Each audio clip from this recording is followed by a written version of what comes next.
বন্ধুরা, আজ সকালে দক্ষিণেশ্বরী মায়ের মন্দিরে গিয়ে মনটা ভীষণ শান্ত হয়ে গেল। কিন্তু তার কিছুক্ষণ পরেই হঠাৎ করে আবার মনটা অশান্ত হয়ে উঠল।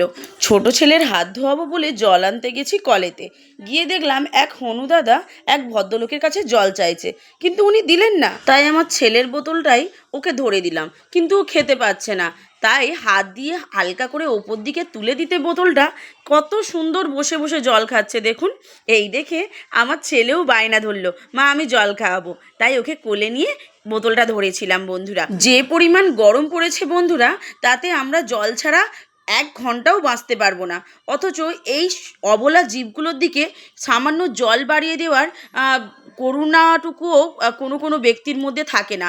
এটা দেখে খুবই অবাক হলাম। আরও অবাক হলাম এটা ভেবে, এত বড় মন্দির প্রাঙ্গণ, এত লোকের যাতায়াত, আর সকলেই এখানে পূর্ণ অর্জন করতে আসে, কিন্তু কেউ দেখুন সামান্য এই কৃতজ্ঞতা বোধ পর্যন্ত থাকে না যে সামান্য জল এদের দিকে দেয়। আর এই হনুমানগুলো সারা বছর এখানে থাকে, এখানে বসবাস করে, অথচ তাদের জন্য কোনো রকম জলের আলাদা করে ব্যবস্থা রাখা হয়নি। হ্যাঁ, বললে হয়তো বলবেন সামনেই তো নদী রয়েছে, কিন্তু ওরা নদীর জল খেতে চাইছে না, ওরা প্রকৃতিকে বোঝে।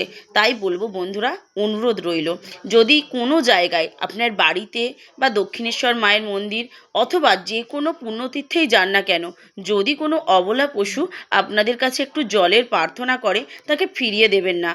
এটা আমার অনুরোধ রইল। শুভরাত্রি।